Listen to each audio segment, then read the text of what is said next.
year and a half, and a dynamic ministry there, a lot of outreach, and we give thanks to him and for his family. And as he gets wired up and ready, let's give a big hand of welcome to Pastor Andy Audette.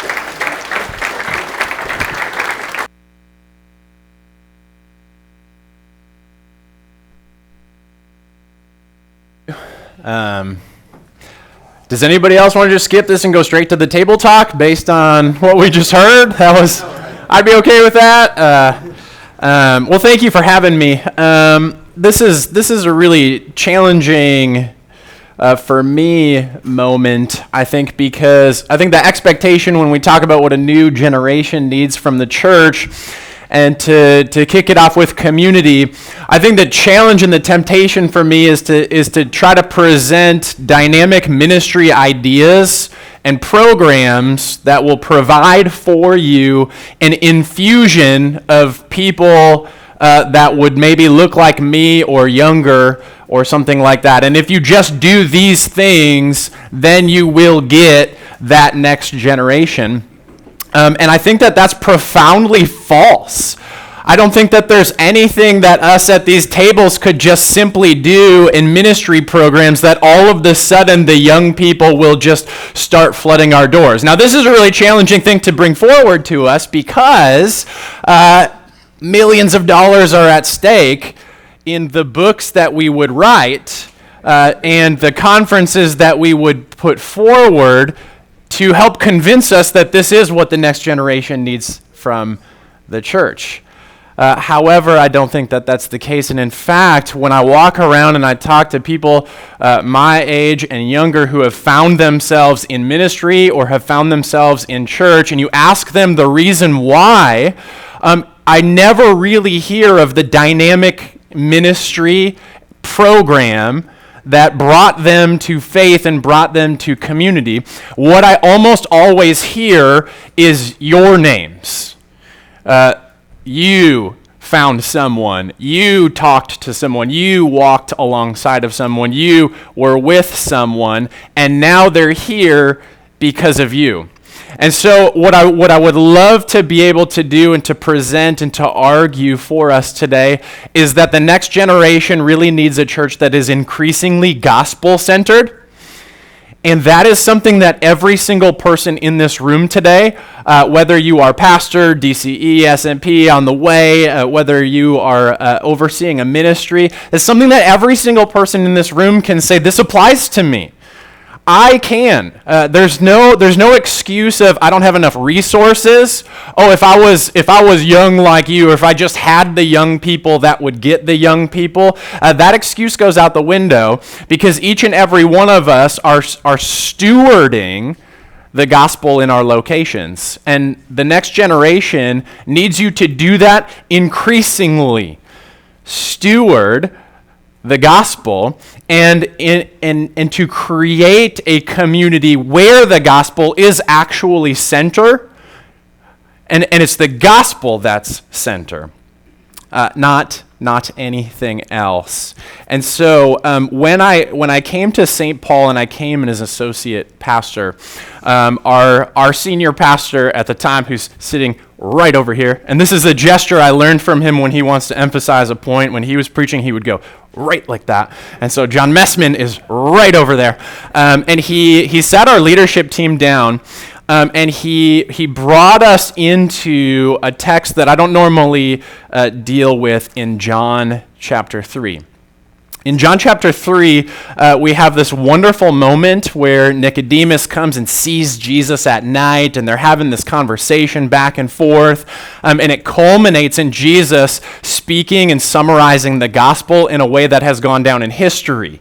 At football fields, you see John 3:16 hanging from signs, right? On the corner before you get into the football field, you have the guy yelling at you, and he's saying John 3:16 from his bullhorn. So it's this beautiful gospel summation that's happening in this moment. However, what I normally do is go much past John 3:16. in John chapter 3. It kind of, for me, usually stops there because that's the high point and that's the highlight. Maybe we'll do 17 and a couple of the verses after. But there's this amazing moment here where Jesus and John are having this interaction with one another, and specifically their disciples are having this interaction with one another, that I think kicks us off into some of the depth of what Christian community actually can be and actually is. And so if you look at John chapter 3, what you would see is there's a theological argument that's going on. They're arguing with one another about purification and how to do it rightly or not rightly. You're going to have to kind of imagine a church body that really argues over theological things. So just kind of come with me on this. I know this is hard for us to kind of wrap our minds around in this moment, but people are having some disputes over the right way to do things. Right? And Jesus and his disciples are over here, and they're baptizing people. John and his disciples are over here, and they're baptizing people. And John's disciples and this Jew are talking about purification, the right way to do things. And if we could do things rightly, then everything would work itself out the way that it's supposed to be. And so they go to John, and they talk through this dispute. They talk through this debate. And it's amazing how John meets them where they're at and totally redirects their conversation into something beyond what they're even talking about. He doesn't even answer their argument about purification in here. He goes to something completely different. He goes to a wedding metaphor. And in this wedding metaphor, John says the one who has the bride is the bridegroom. The friend of the bridegroom who stands and hears him rejoices greatly at the bridegroom's voice. Therefore, this joy of mine is now complete. And now we know that John is saying this about Jesus. He must increase, but I must decrease. And so what John is doing right here is he's talking to these disciples of his, and he's pointing them towards Jesus. Certainly we know this, but he's also putting them in their theological place. That the whole point of what they're doing in this moment isn't to get purification right, but it's to play the role that God has intended them to play. And what is the role that God has intended them to play? Well, he gives us the wedding. I hate doing weddings. Is anybody else there with me? You feel like a vendor? Yeah. Yeah, the most popular conversation that I'm having at weddings right now is between me and the photographer, who makes sure, you guys have had this conversation? Do you already know what I'm going to say? They're asking you to do something. You're like, hey, at the end, the bride and groom are going to have this kiss. If you could just please move to the side and make sure that you're not in the frame for that moment. And you know what's funny about that is what wells up in me in this moment? How dare you? Do you know who I am? There's like 3 people necessary here in the state of Texas to make sure that this goes on. I'm one of them. The other 2 that are here kissing are the other 2. You can go. You can go. You can go. And I get this moment inside of me. And yet what's funny about this is that what this photographer is doing is basically telling me this here. Could you just be content? Could you just be content to slide over and let the bride and the groom have a moment with each other right now? And what I love about this picture and officiating this wedding is it reminds me of where I'm supposed to be looking. And the groom, he's watching his bride come down at this moment. That's what's going on. He's watching his bride. And if you look at all of his friends, and then I have this moment to be there with them too, where are we all looking? We're looking at the bride who's coming down, and we're eager and we're anticipating this moment. And what John is telling us is, could you be content to facilitate this moment, please, between the bride and the groom? And that's what I have for you. I have for you opportunities to create moments where the bridegroom and his bride can spend some time with each other. And that's your role. That's your role. He must increase, and I must decrease. And so for me, to be able to stand up here with you guys in the first place, I'm 36, which means 3 years ago, Jesus died. He was done with his ministry. Timothy 32, thank you. Let's argue over that with purification laws later. And I'm kidding. Timothy was way younger, right? We have all of these guys who are far younger than I am. And what I'm here to do isn't to tell you how to reach me, but to sit with you guys and wonder, how do we reach that next generation? I'm already at the point where I'm supposed to be passing this off. I'm supposed to be passing this off. I'm not supposed to be rising up into my own spotlight right now, but what John is telling me through Jesus is who am I pointing the spotlight at right now? Who am I pointing the spotlight at right now? And this is a prayer that Jesus prays, by the way.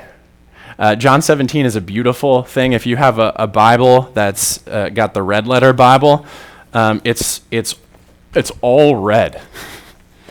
It's just a whole chapter of Jesus speaking and Jesus praying. And if you had that opportunity to just sit at the feet of Jesus and listen to him pray, I think that would be such a powerful moment. And so we have that when we read through John 17. We have this opportunity to sit and to listen to what Jesus prays. And what he prays is really powerful. Here in John chapter 17, when he starts to pray not just for his disciples, but also for those who would believe in him through their word. So he's already praying for that next generation beyond his disciples. He hasn't even sent them out yet. He hasn't even ascended into heaven yet and sent them out on mission. And here he is already praying for those who would hear him through his word. And he has a couple of petitions that he prays in these purpose clauses that I think are powerful for us to hear. He prays that they all may be one. And not just this like superficial unity that we sometimes hear about and we sometimes get frustrated about. And it goes beyond anything, any type of unity that I think you and I would be familiar with. And I can't figure out a way to describe it besides Trinitarian unity. He wants his disciples, specifically the disciples his disciples make, to be one in the same way, just as, Father, you and I are one. And so when I think about that, and I think about this room, and I think about the community that God has gathered for us here today, to experience a type of oneness, not just in Lutheran Church Missouri Synod Christians, but a type of oneness that the Father and the Son share together. This type of Trinitarian relationship here is what Jesus prays that we would experience. Real depth, real unity, real togetherness is what Jesus prays.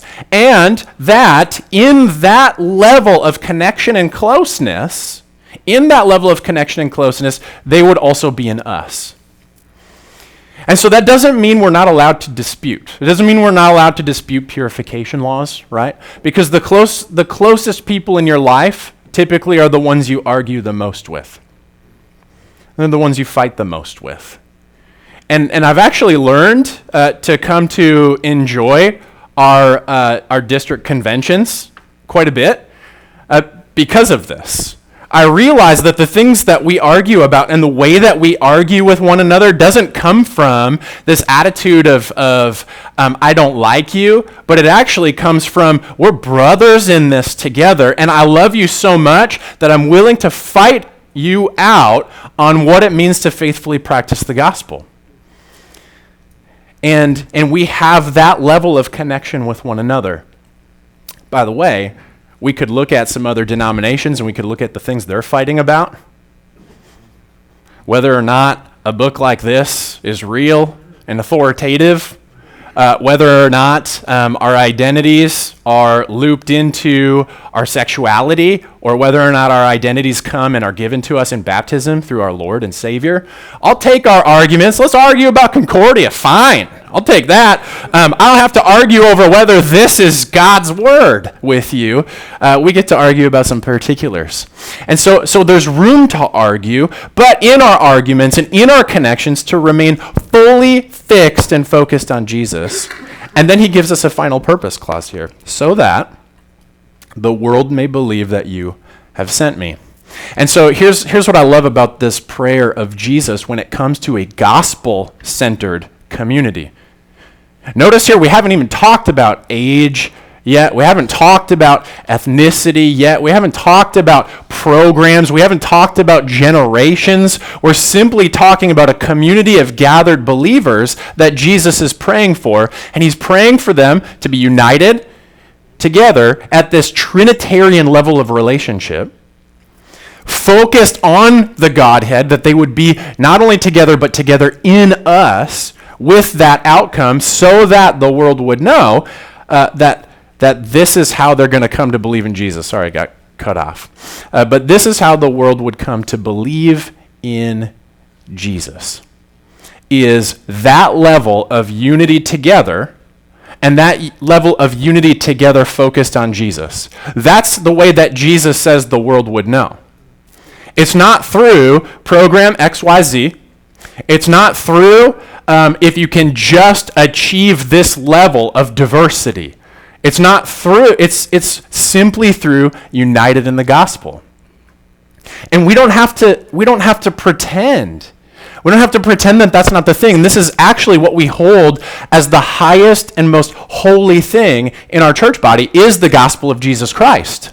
And so we can actually be fully and completely transparent about what is most important with us and for us and to us. And in doing so, Jesus says that if we do those things, the world will really know and will really come to believe that God sent him.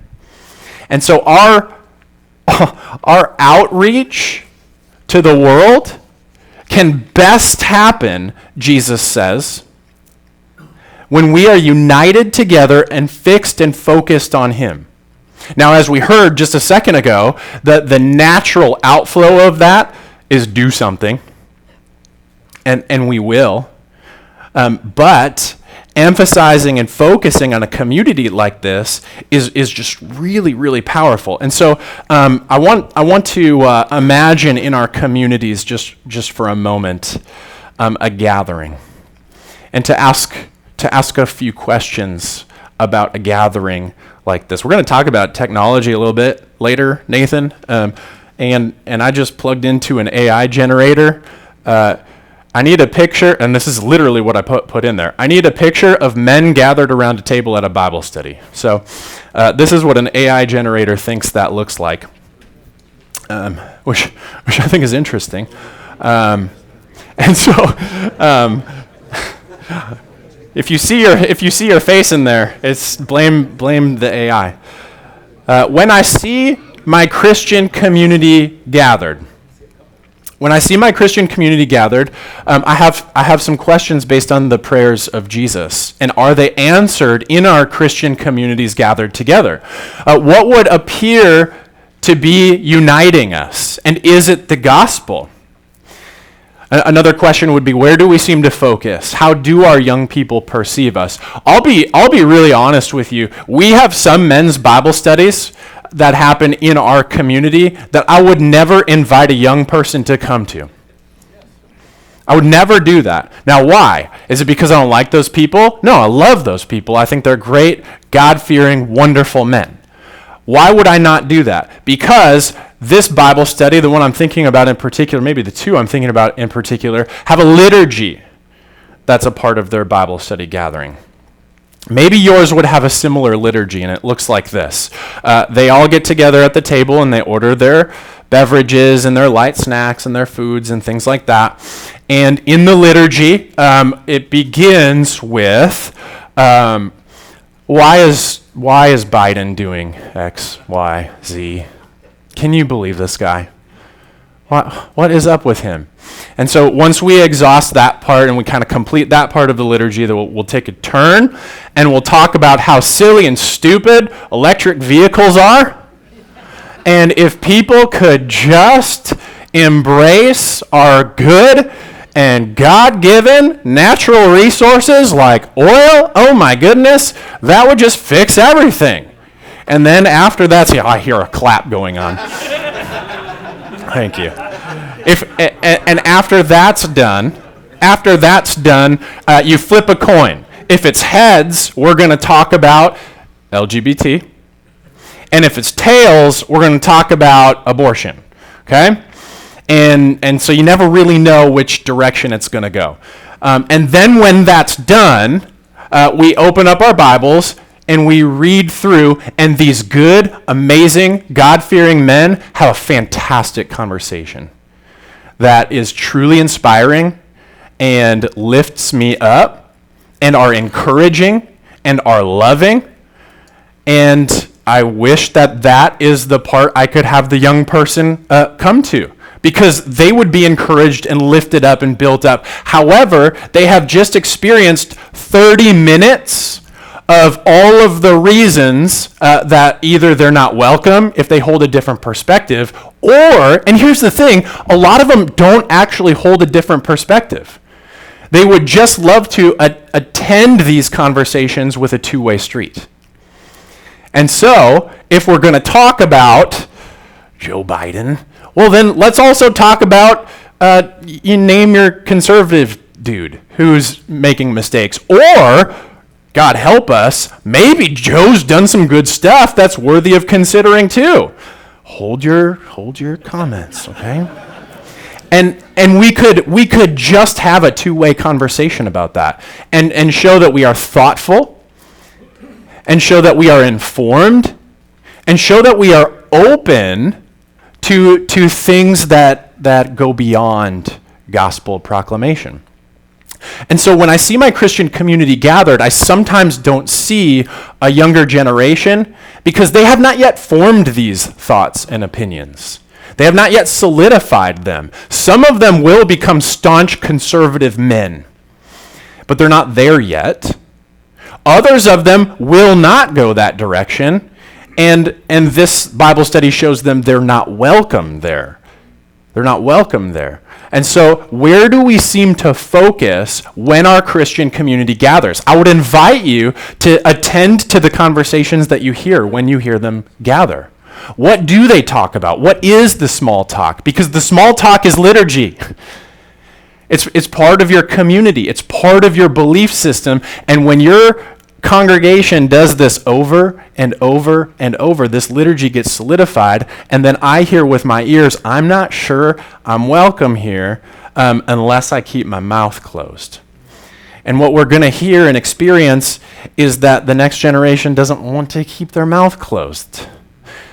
They want to have a voice, and they want to have a say, and they want to be a part of the decision making, and so they want a church that is so confident in its gospel proclamation that it can be curious about other things. And I think sometimes that we flip that. I think we're so afraid of this culture, and we're so afraid that having the conversations will take us down routes that we don't want to go down. And I just think to myself, what? If the gospel wins, and if the gospel is everything, and if focusing on the gospel is what's most important and is what will make disciples, then why can't we have the conversation? Why can't we explore? Why can't we open ourselves up? Why can't we have two-way conversations? Maybe we could. Maybe we could be curious and open about things, and it would actually bless us in some really powerful and informative ways. I wonder what a conversation would look like in our Christian churches that would take an issue, put it on the table, and allow us to talk from multiple perspectives. What is beautiful and good? Do I even say this? What is beautiful and good about sexual identity? What is beautiful and good about embracing the ways and the feelings and the passions that God has given me? Yes, let's talk about what's dangerous about that too. But what's good about it? And where have people been blessed in that? And where have they been affirmed in that? Because here's the thing about a next generation is they will find community, and they have found community in every other space and in every other place. Because the church isn't central to culture anymore, they don't have to find it at church. And so, if you are a part of the LGBT community that loves cat pictures, in particular, there's a community for you online. And you can find that specific community. If you are a single guy in your 40s who still loves playing laser tag, you can find that.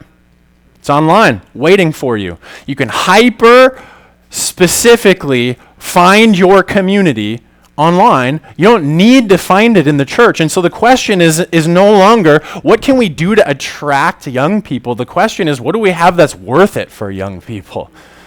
And the gospel is the only thing that's worth it. The gospel is the only thing that's worth it. And this is really difficult because that means that young people need from us specifically to hear and experience and be walked through the gospel. And my personally is simply that.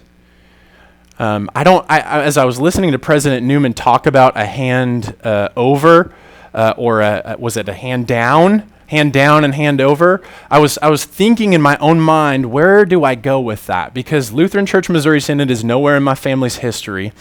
In fact, church attendance and connectedness is very sparse in there as well. And so we weren't a good old God-fearing LCMS family. When I went to seminary, it appeared that was the family business for some of you, but it wasn't for mine. I wasn't a part of that. And so I was kind of curious, was I a hand down or a hand over? I'm not quite sure. But what I do know, and what I am confused about, is that, and I don't know why, but God continues to give me gospel-centered hands that pull me into places that I've never thought I would be before.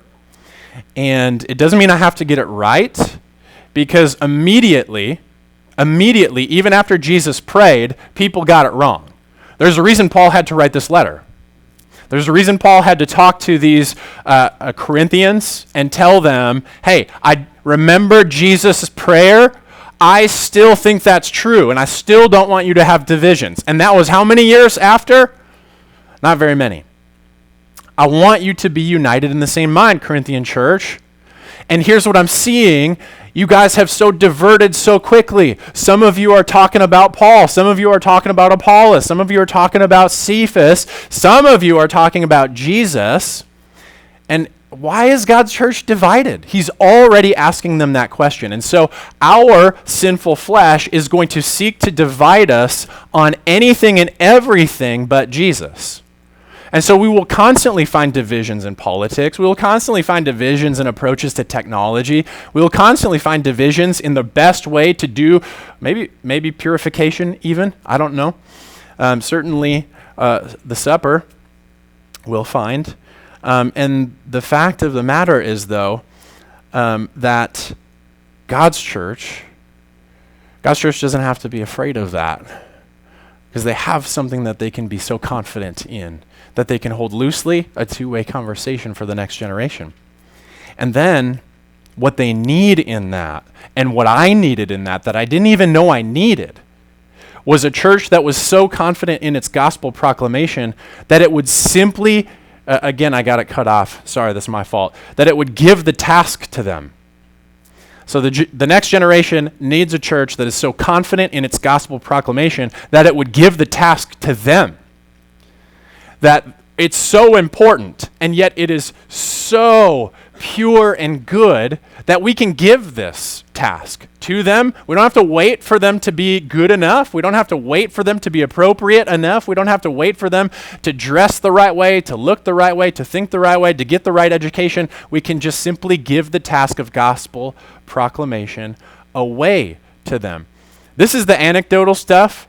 I'm sure that there's stats, and maybe someone else will come and bring that. But simply, the reason I stand here today is because people kept doing this over and over and over and over again in my life. And I still have no reason or understanding why they did that. This is a picture of my first week in seminary, where my fieldwork church said, hey, we want you to teach the new members class.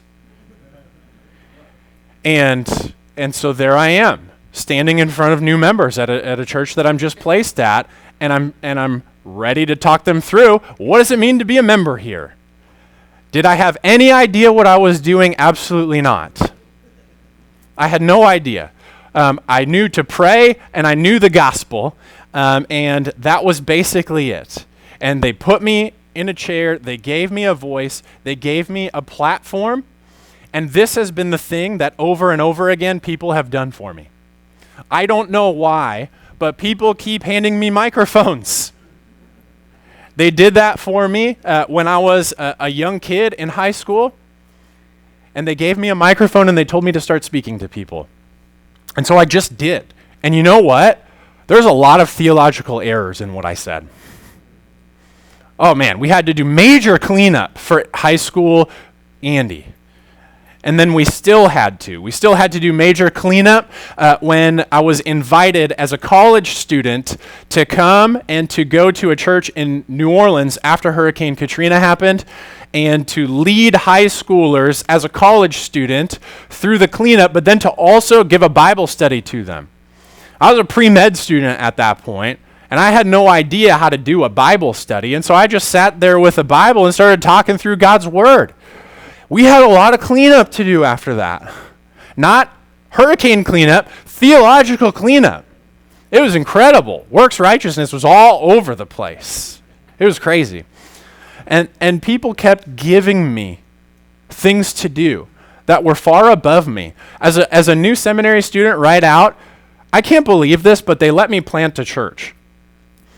They let me be over and in charge of a church all by myself. I had just graduated seminary, and they said, okay, now you go do this. And people let me do it. They gave me money. It was crazy. They gave me staff. They gave me autonomy in decision making, and it was crazy. And then people would just gather, and they would be like, hey, would you talk to us about ministry? And these sweet LWML ladies, they would just sit and listen, and they would be like, Pastor, that's so good that you're doing that. We love you. LWML is so great, aren't they? They're a pain, but they're great. Oh my goodness. Nobody loves you like LWML loves you. Nobody thinks you're doing it wrong like LWML thinks you're doing it wrong. Ah, God bless them. And they would. They would ordain this young kid and tell him, you can be a pastor now. They brought me to Fort Worth against maybe better judgment, who knows, and said, hey, not only can you be a pastor here, but you can be a senior pastor here. And there's hundreds of people scattered all over several services. We have just dozens of staff. And I'm thinking to myself, you guys are idiots. You're letting me do this, and this feels wrong. And what this has done, though, for me, what this has created in me when they have done this, because here's ultimately what I'm seeing and what I've seen in myself here, is I have craved this type of church body where my voice wasn't just like tolerated like the parents do at the kids' table at Thanksgiving. It wasn't just tolerated, but they brought me to the parents' table and they said, sit down. And then they started to ask me questions and listen to me. And so my voice was actively sought out and listened to. And then I was invited into leadership and decision-making roles early on. I remember sitting around a table as a high schooler, as a call committee got together. What? We're going to let a high schooler sit at a call committee? This is ridiculous.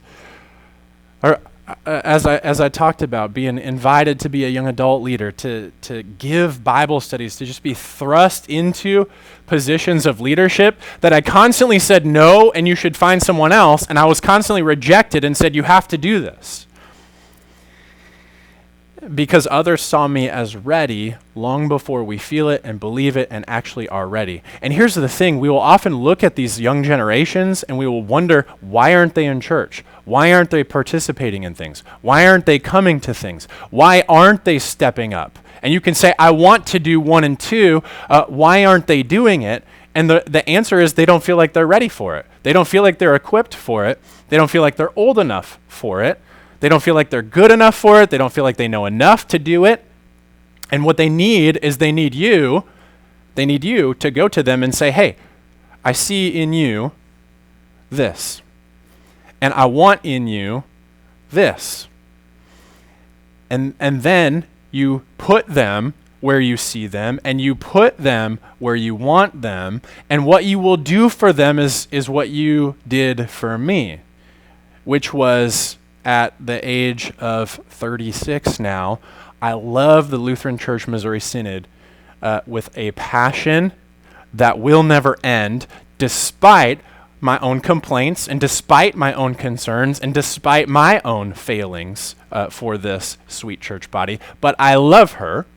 And when I come here to an event like this, I see my community. I see my community. Yeah. In the white beards, I see it, and I also see it in the increasingly younger guys than me who don't have their gray hair yet, and I love it, and I see my community in it. And I wasn't brought with a segment of young people to just, hey, would you come and we'll infuse our church body with young people through this program? No, I came because gospel-loving people saw something in me and invited me into it and asked me to be a part of it. This is what I love that Paul says to Timothy when he says, you then, my child, because this is going to be the difficult thing for us who love the gospel and love getting it right, is we look at these young people and we just see children. And I know people think that about me even now. Children. And you know what? Children have a whole lot of errors in front of them. They just do.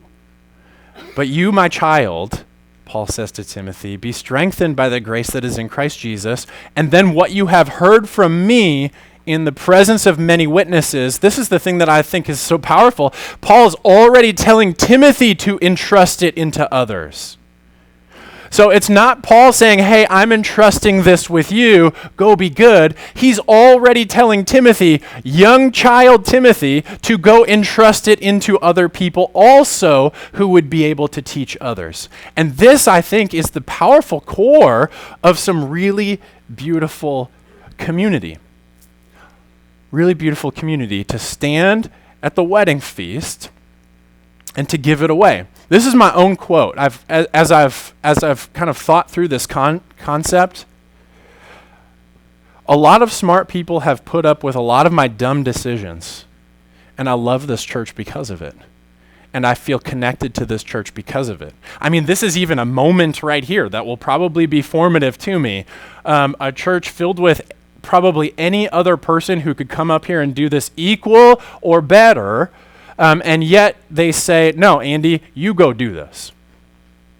And so here I am doing this. I probably said a lot of dumb things. And yet I saw a whole bunch of smiles and some nodding heads, and I love you even more for it. And it shows me I got to give this to some young kid. I got to give this to some young kids so that they can have the practice, so that they can do the things. Now, it doesn't mean that we just put up with all of the heresy and all of the errors. Someone's going to come up to me and be like, here's why it's 32 years old for Jesus. And they're going to walk me through the timeline. You said 33. It's actually 32. So let's talk, all right? We'll do that. That's fine. You won't let that error go. And you shouldn't. But a lot of smart people have put up with a lot of my dumb decisions, and I love this church because of it. And Jesus invites us, through John's words here, to attend the wedding feast. Not as the primary officiant even, but as the photographer reminds us, could you please just slide out of the way at the moment so that the bride and groom can have their moment and we will cheer them on? And this is the beauty of Christian community, is this is all that you're invited to do. You're invited to facilitate some moments between the bride and the groom and to cheer them on as it happens. And in doing so, you will see love grow. And the beautiful thing is this can happen in so many ways, in so many contexts, in so many programs, through invitations, one-on-one. There's just so many ways that this can happen. And so what I want to end with as we enjoy some table talk together is just a few questions to consider. And the first one is this: where do I see young people finding community currently? Because they are. And what do you think the appeal is for them there? I think that's really powerful, is to look, where are they and why are they there? What are they finding there? And then the place that I would really encourage you in some table talks to have some conversation with one another, and this is, I would say, probably the most important and powerful part of my time with you, is who is that next generation person in your ministry? Because they're there. And who are they that you would love to see connected? Who's that person? Why are they there? Where are they there? How could they get connected? And then number 3, this may be a fun place to go for those of you who love being critical. What areas or issues in my ministry do I see us distracted from gospel unity? Where am I seeing us diverting from the gospel into some other things? And so those are some questions to consider. President Newman gave us some really powerful stuff that you may just want to consider there. But I'm going to give us the rest of the time to do some table talk. And thank you for giving me the opportunity to have a voice today. Appreciate it.